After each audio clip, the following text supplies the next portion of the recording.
myself Professor Vikas Shukla. Today I am going to take 6th lecture of solution and colligative property. In this lecture we will discuss about relationship between Van 't Hoff factor and colligative property.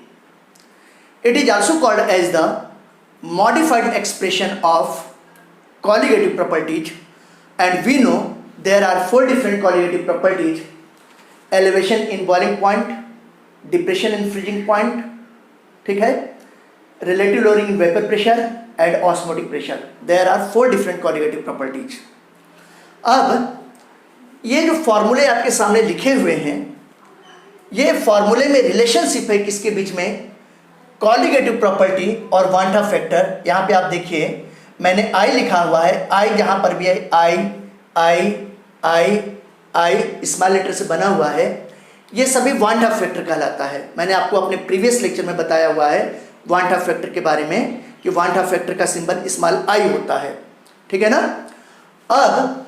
अब देखो ये सारे फॉर्मूले तभी apply होते हैं जब किसी सॉल्यूशन में कोई सब्सटेंस एसोसिएट या डिसोसिएट होता है. जैसे अगर हम लोग देखें तो potassium chloride, sodium chloride, magnesium chloride, aluminium sulphate, calcium chloride water के प्रेजेंस में डिसोसिएट होते हैं. इसी तरीके से lactic acid, acetic acid, benzoic acid, formic acid benzene के प्रेजेंस में एसोसिएट होते हैं. तो ये सारे फार्मूले जो था 4 फार्मूले आपको दिखाई दे रहे हैं, ये चारों फार्मूले तभी अप्लाई होते हैं जब किसी सॉल्यूशन में सॉल्यूट सब्सटेंस एसोसिएट या डिसोसिएट होता है. तो मैंने यहाँ पे लिखा है वेरी इंपॉर्टेंट पॉइंट करके, above formula applied for the substances undergoing dissociation या एसोसिएशन. ये बात आप ध्यान रखिएगा. अगर कोई सब्सटेंस डिसोसिएट या एसोसिएट नहीं होगा तो ऐसी कंडीशन में वान 't हॉफ फैक्टर का ये जो रिलेशन I दिखाई रहा है, ये रिलेशन अप्लाई नहीं होगा, ठीक है.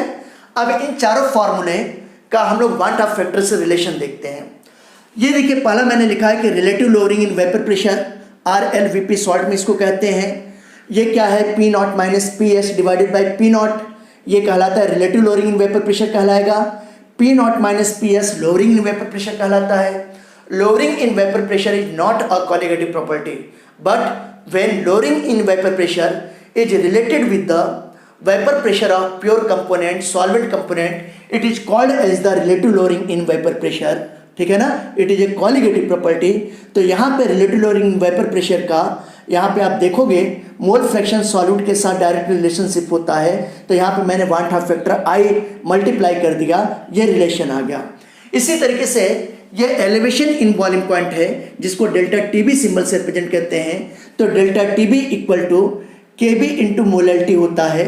KB के पहले मैंने van 't Hoff factor I से मल्टीप्लाई कर दिया तो वान 't हॉफ फैक्टर के साथ रिलेशन हो गया. इसी तरीके से डेल्टा TF आप देख रहे हो, डेल्टा TF क्या कहलाता है? ये डिप्रेशन इन फ्रीजिंग पॉइंट कहलाएगा. अगर आप देखोगे तो इसका फॉर्मूला होता है delta TF equal to KF into molality होता है.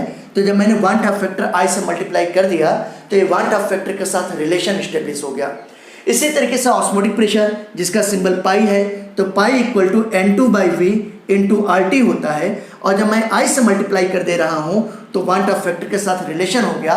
और वान 't हॉफ फैक्टर के साथ जितना रिलेट हम लोग तभी करते हैं जब किसी सॉल्यूशन में कोई सब्सटेंस एसोसिएट या डिसोसिएट होता है. मैं बार बार जोर दे के बता रहा हूँ, तभी इस फॉर्मूले का आप लोग यूज करोगे, ठीक है ना. फिर आप देखो यहाँ पर ये P0 क्या है? P0 vapour pressure of solvent है पहले फॉर्मूले में. PS क्या बेटा? वेपर प्रेशर ऑफ सॉल्यूशन है. कौन सा सॉल्यूशन? जब किसी सॉल्वेंट में कोई भी नॉन वोलेटाइल सॉल्यूट ऐड कर देते हैं. नॉन वोलेटाइल सॉल्यूट का मतलब जैसे यूरिया, ग्लूकोज, सुक्रोज, ये सभी जो तो नॉन वोलेटाइल सॉल्यूट है. अगर नॉन वोलेटाइल सॉल्यूट हम लोग ऐड कर देते हैं तब ये फॉर्मूला अप्लाई होता है. ये X2 क्या है? मोल फ्रैक्शन ऑफ सॉल्यूट है. इसी तरीके से delta TB elevation in boiling point कहलाता है. KB क्या है? इसको मोलर एलिवेशन कांस्टेंट कहेंगे या एबिलोस्कोपिक कांस्टेंट भी कह सकते हैं. स्मॉल m दिखाई दे रहा है, क्या है? It is called as the molality of solution. यहाँ पे आप देखो डेल्टा TF मैंने आपको पहले ही बताया, it is called depression in freezing point. Freezing point को मैं शॉर्ट में FPT लिखा हूँ. KF क्या है? Molar depression constant. या इसी को क्रायोस्कोपिक कांस्टेंट कहते हैं। क्रायोस्कोपिक वर्ड का मतलब लो टेम्परेचर होता है, ठीक है ना, और एबिलोस्कोपिक का मतलब क्या होता है, हाई टेम्परेचर होगा। फिर स्मॉल m क्या है, सेम मोलरिटी ऑफ सॉल्यूशन। इसी तरीके से पाई क्या है बेटा, पाई तो ऑस्मोटिक प्रेशर है। N2 क्या है, ये number of moles of solute है, ये सॉल्यूट सब्सटेंस के मोल्स हैं। और number of moles of solute substance कैसे निकालते हैं, given mass of solute divided by molar mass of solute, ऐसे सिंप्लीफाई कर सकते हैं। यहाँ पर V क्या है, volume of solution in litre या डेसीमीटर क्यूब में, हमेशा वॉल्यूम लीटर में ही होना चाहिए। अगर किसी क्वेश्चन में मिलीलीटर या सेंटीमीटर क्यूब में दिया है तो लीटर में कन्वर्ट करने के लिए 1000 से यहाँ पे डिवाइड करेंगे तो 1000 ऊपर आ जाएगा। ये R क्या है, यूनिवर्सल गैस कांस्टेंट है। R की वैल्यू यूनिट चेंज होने पर चेंज हो जाया करती है। ये सब सारी चीज़ें मैंने आपको सब पढ़ाया हुआ है। ये T की बात करते हैं तो T क्या कहलाता है, एब्सोल्यूट टेम्परेचर। एब्सोल्यूट टेम्परेचर का मतलब क्या हुआ, केल्विन स्केल में टेम्परेचर हुआ। तो उम्मीद करता हूँ कि ये आपको वांट ऑफ फैक्टर के साथ चारों कॉलिगेटिव प्रॉपर्टी का रिलेशन आ गया। और मैं बार बार बता रहा हूँ कि ये चारों कॉलिगेटिव प्रॉपर्टी का वांट ऑफ फैक्टर के साथ रिलेशन का फॉर्मूला हम लोग तभी अप्लाई करते हैं जब किसी सॉल्यूशन में कोई सॉल्यूट सब्सटेंस डिसोसिएट या एसोसिएट होता है। ये बहुत इंपॉर्टेंट पॉइंट मैंने यहाँ पे मेंशन किया हुआ है, ये बात आप ध्यान रखिएगा। तो मैं उम्मीद करता हूँ आपको आज का मेरा वीडियो लेक्चर 6 समझ में आया होगा।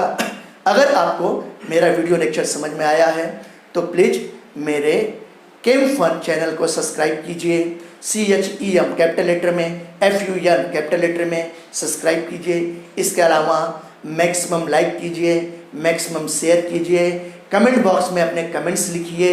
आप कोई कंस्ट्रक्टिव सजेशन देना चाहते हैं तो दीजिए, ठीक है ना। अब अगली बार मैं आपको van't Hoff factor, degree of dissociation, degree of association अगले वीडियो लेक्चर में इनके बीच में रिलेशन का फॉर्मूला बताऊंगा। दीज ऑल फार्मूले are very important as the purpose of board exam, JEE, NEET exams. Okay, thank you, पढ़ते रहिए।